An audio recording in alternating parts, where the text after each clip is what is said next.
내 돈이 위험하다. 곧 망할 저축은행 10곳. 이 말이 여러분 사실일까요? 여러분 근래 들어서 저축은행의 뉴스가 계속 많이 나오죠. 그만큼 새로운 사실들이 많아진다는 뜻이에요.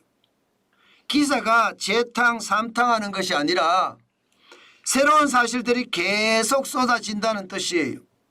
이것은요 점점 말입니다 상황이 악화된다 이렇게 이해하시면 아주 간단합니다. 뉴스가 계속 새로운 사실이 계속 만들어진다는 이야기니까 상황이 더 악화되고 있다는 경고 등 저는 그렇게 생각을 하거든요.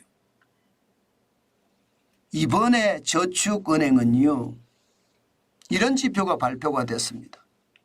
부실채권 비율 100%가 넘는 저축은행. 야, 저는 진짜 충격이라고 생각합니다. 아우 죄송합니다. 이게 틀렸네요. 부실채권 비율 10% 넘는 저축은행입니다. 10% 넘는 저축은행.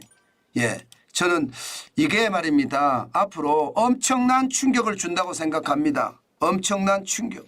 예, 저는 여러분 그만큼 말입니다. 최악이란 뜻이에요. 최악이란 뜻. 여러분 부실채권 비율을 10%로 보고 여러분들이 보셨으면 좋겠습니다. 예, 일단 시작하겠습니다. 부실채권 비율이 10% 넘는 저축은행 비율을 보세요. 2022년에는요 4개였습니다. 79개 저축은행 중에 4개. 예, 그러면 5.1%인가요? 2023년에는요 21개였습니다. 26.6%예요. 79개 저축은행 중에 말입니다. 그런데 2024년 올해입니다. 올해 1분기에는요 46개입니다. 58.2%입니다. 그러면 10개 저축은행 중에 말입니다. 부실채권 비율이 10% 넘는 저축은행이 6개란 뜻인가요? 6개면 둘 중 하나죠. 둘 중 하나. 둘 중 하나는요. 부실채권 비율이 10%가 넘는다는 뜻이에요. 여러분 부실채권 비율은 일반적으로 이야기할 때 3% 밑이 좋다고 합니다. 3% 밑. 그런데 10%면 어마무시하게 높은 숫자잖아요. 문제는 10%에서 끝나지 않는다는 뜻입니다. 부실채권 비율이 20% 초과한 저축은행도 10곳이나 된다는 뜻입니다. 여러분 부실채권 비율이 20%를 초과한 저축은행이 10곳이다. 이것은요 10곳 저축은행은 어떤 식이든 도산을 하든가 그렇지 않으면 M&A를 당하든가 둘 중 하나라고 생각을 합니다. 지금 현재 말입니다. 현재 정부에서는요 이미 저축은행에 대한 구조조정 들어가 있거든요. 구조조정이 들어가 있으면 이 10곳은요 어떤 식이든 구조조정이 될 겁니다. 현재까지 금융감독원이나 금융업계에서 이야기하는 것을 들어보면 말입니다. 일단 M&A 인수합병 형태로 합치는 것으로 일단은 방향을 잡아가는 것 같습니다. 그렇지만 부실채권 비율이 20%가 초과한 것을 이게 M&A 하기가 진짜 만만치 않습니다. 이것은 어떻게 생각하면 M&A를 해야 되는 금융당국 입장에서도 엄청난 부담이라는 뜻이에요. 부실채권 비율이 20%가 초과한 게 결국 저축은행 사태 때 이랬었거든요. 결국 저축은행 사태 지금 사실상은 거의 최악의 상황까지 벌어졌다는 이야기고요. 예, 금융감독원에서 저축은행 점검을 나선다는 것은요. 결국 구조조정에 들어갔다 이렇게 얘기해도 저는 틀린 말이 아니라고 봅니다. 그 정도로 상황이 나빠졌다는 뜻입니다. 여기에다가 여러분 부실채권 비율이 10% 넘는 곳이 46곳 58.2%라고 했잖아요. 적자를 낸 저축은행도 만만치 않습니다. 둘 중에 한 곳은 적자예요. 예, 적자를 낸 비중이 79개 저축은행 중에 42개입니다. 그러면 53.2%죠. 그만큼 말입니다. 적자 내는 저축은행이 많아졌다.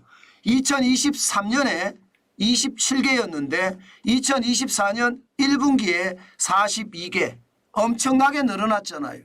늘어나는 것도 많지만 문제는 늘어난 게 말입니다. 과연 감당을 할 수 있을까 이겁니다.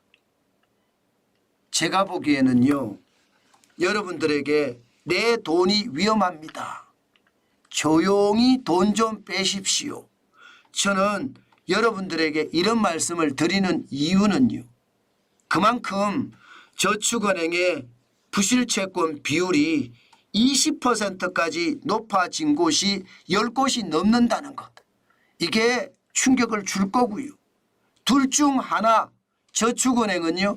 적자를 내고 있다는 것.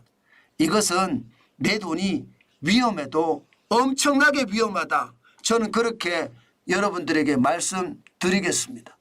때문에 여러분 진짜 조심하셔야 돼요. 진짜 조심하셔야 돼요. 어제까지만 하더라도 여러분 저축은행의 연체율이 1분기가 8.8%다. 이거 진짜 높다 제가 말씀을 드렸습니다. 그런데 오늘은요. 적자 저축은행이 42개라는 게 밝혀지는 거고요. 부채 비율 10%가 넘는 저축은행이 10곳은 10% 넘는 저축은행이 46곳 20%가 넘는 곳은 10곳 이렇게 된다는 거. 이게 또 새로운 사실로 밝혀졌다는 뜻입니다. 상황이 이 정도면 저축은행을 거래하는 거 저는 굉장히 쉽지 않다고 생각합니다. 진짜 여러분들 조심하셔야 된다고 저는 믿습니다. 그 정도로 나빠졌다는 거예요. 사실 연체율이 8.8%에 올라가면서 1분기에 저축은행이 적자를 냈습니다. 1,543억 원의 적자를 냈습니다. 작년에 5,559억 원이에요. 그런데 문제는요. 올해 적자를 전망하는 게 더 커졌습니다. 당초 시장에서 2조 원 정도 적자를 낼 거라고 예상을 했는데 이제는요. 2조 2천억까지 늘 거다 이런 예상까지 나옵니다. 이렇게 되면 여러분 2010년에 2조 7,777억 원의 적자 이게 저축은행 사태의 시작이었거든요. 저축은행의 사태가 지금 안 터진다는 보장이 있습니까? 저는 없다고 봅니다. 계속 말입니다. 시장에서는요. 불리한 뉴스만 나오는 거예요. 뉴스라는 게 새로운 사실이거든요. 기자들이 기사를 쓸 때 말입니다. 새로운 사실이 없으면 기사를 안 씁니다. 왜? 재탕, 3탕, 4탕 안 하거든요. 기자들은. 기본적으로 새로운 사실이 나올 때마다 기사가 써지는데 지금 저축은행의 새로운 사실은 계속 나온다는 뜻이에요. 이 정도로 계속 나오면 아니땡 굴뚝에 연기 날까 그 말이 시장에 통용이 되잖아요. 저는 저축은행의 상황 그 속담에 비유해야 된다고 생각합니다. 그만큼 저축은행의 상황은 진짜 어려워지고 있다. 그 이야기가 현실이라는 뜻이에요. 특히 말입니다. 부실채권 비율이 너무 많이 늘어나는 것. 이것은 여러분 최악의 시나리오입니다. 부실채권 비율이 20% 초과한 곳이 10곳이라 20% 초과한 곳이 10곳이면 여기는 망한 거예요. 제가 봐서 망해요. 아니 대주주가 돈이 많아서 정자를 엄청나게 해서 살릴 수 있으면 모르지만 저축은행이라는 게 일반적으로 대기업 산하에 있는 곳이 그렇게 많지 않거든요. 독립된 어떤 저축은행이 많거든요. 그러면 이게 기본적으로 자본금을 더 정자하는 게 쉽지 않다는 뜻입니다. 그렇게 되면 기본적으로는요. 10개 정도는 분명히 구조조정에 들어갈 거고요. 여기에다가 적어도 말입니다. 최악의 상황은 46개까지 구조조정에 휩싸일 가능성 높습니다. 그러면 절반 이상이잖아요. 그 정도로 말입니다. 저축은행에 대한 구조조정은 세진다.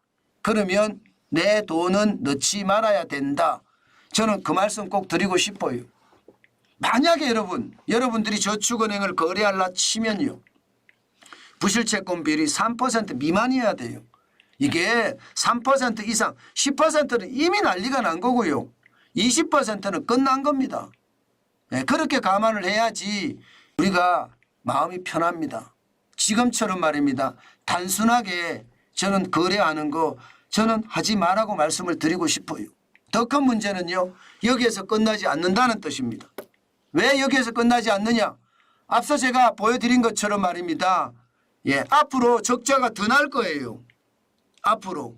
작년에 적자 5,559억 원의 적자가 났었잖아요. 그런데 2024년 1분기가 1,543억 원입니다. 1분기가 그래. 그럼 3분기가 남은 거 아니에요. 3분기. 3분기 안에 2조가 난다는 것은 여러분 2분기, 3분기, 4분기에는 어마어마한 적자를 낸다는 뜻입니다. 적어도 2조가 날라 그러면 1,500이잖아요. 1,500. 2조 2천억까지 간다고 생각을 해보세요. 그러면 2조예요. 2조. 2조를 3으로 나누어 보세요. 3으로 나눠보면 적어도 6천억, 7천억 원이 한 분기에 적자가 난다는 이야기잖아요. 그러면 내 돈이 위험하다는 이야기가 틀린 말이 아니잖아요. 그래서 여러분 진짜로 여러분 조심하시라는 말씀 저는 여러분에게 꼭 드리고 싶습니다. 그만큼 말입니다. 그만큼 저축은행의 상황은 새로운 뉴스가 계속 나올 정도로 위험하다. 때문에 예금자 보호 한도 금액이 5천만 원이잖아요. 저는 5천만 원 이상 들어가는 자체가 저는 굉장히 위험하다고 봅니다. 지금은 진짜 조심하시라는 뜻이에요. 예금자 보호 한도 금액은 원금 플러스 이자까지 포함해서거든요. 그러면 5천만 원이 예금자 보호 한도인데 그거보다 적게 이자까지 포함한다면 한 4,700, 4,800 이 정도 넣어두는 게 좋습니다. 더 이상 넣어두는 것은 제가 봐서 지금까지 나오는 지표로 봐서는 무리입니다. 당연히 말입니다. 그 무리를 감수하면서 하시는 분도 계실 거예요. 저는 반드시 시장 위험하다는 신호가 왔으니까 또 계속해서 새로운 뉴스가 나오니까 조심하시라는 말씀 거듭 강조합니다. 진짜로 무너지는 회사들 나오고요.